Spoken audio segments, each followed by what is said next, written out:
আসসালামু আলাইকুম, আমি doctor Shamim Mohammad Fuad, physical medicine বিশেষজ্ঞ। আজকে আমাদের আলোচনার বিষয় হলো শোল্ডার পেইন বা কাঁধে ব্যথা। অধিকাংশ অনেক রোগীর এরকম কাঁধে ব্যথা নিয়ে আমাদের কাছে এসে থাকেন। আসলে এখানে কাঁধের স্ট্রাকচারের মধ্যে যেগুলো আছে, এখানে হাড্ডি থাকে, জয়েন্ট থাকে, মাংস থাকে। তো কমন যেটা কারণে ব্যথা আমরা দেখি সেটা হলো বলা হয় ফ্রোজেন শোল্ডার বা হাত তুলতে না পারা। ফ্রিজের জিনিসটা যেরকম শক্ত হয়ে যায় সেরকম ফ্রোজেন শোল্ডার রোগীদের হাত তুলতে বেশ কষ্ট হয়ে যায় এবং ব্যথা করে, এটাই হলো ফ্রোজেন শোল্ডার। সবচেয়ে বেশি কমন কারণটি হলো ডায়াবেটিস রোগীদের এটা কমনলি দেখা যায়। এছাড়াও থাইরয়েডের অসুখ অথবা ইউরিক অ্যাসিড বেশি থাকা, বিভিন্ন কারণে এরকম অসুখগুলো হয়ে থাকে।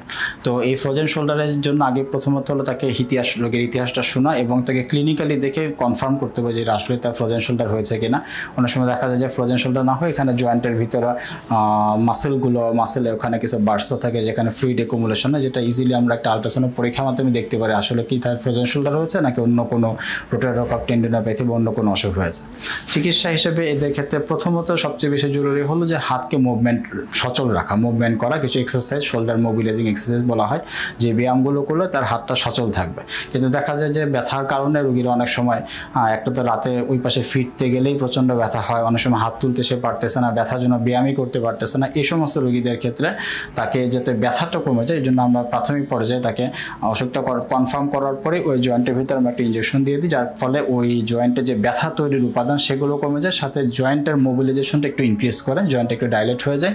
তখন তার এক্সারসাইজগুলো করে তার পেইন ফ্রি হয় এবং মুভমেন্টটাও ফ্রি হয়। জন্য প্রধান চিকিৎসা হলো যে তাকে এক্সারসাইজ কন্টিনিউ করতে হবে, কিন্তু ব্যায়াম যখন যদি রোগীরা ঠিক মতো ব্যায়াম করতে পারতেছে না ব্যথার জন্য, তখন ইঞ্জেকশনটা দিলে আস্তে আস্তে করে এই পেইনটা কমে আসলো এবং সাথে তার মোবিলাইজিং এক্সারসাইজগুলো করাও ইজি হয়।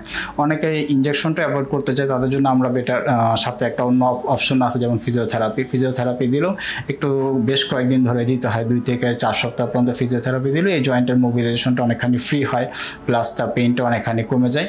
তো যাই হোক, এই ফ্রোজেন শোল্ডার চিকিৎসা এটা মেইনলি কোনো ঔষধ দিয়ে ভালো হয় না, এটা হলো রেগুলার কিছু এক্সারসাইজ, ফিজিওথেরাপি আর ইনজেকশন, এটার মাধ্যমে কম্বিনেশনের দ্বারা এটাও পুরোপুরি ভালো হওয়া সম্ভব। ধন্যবাদ।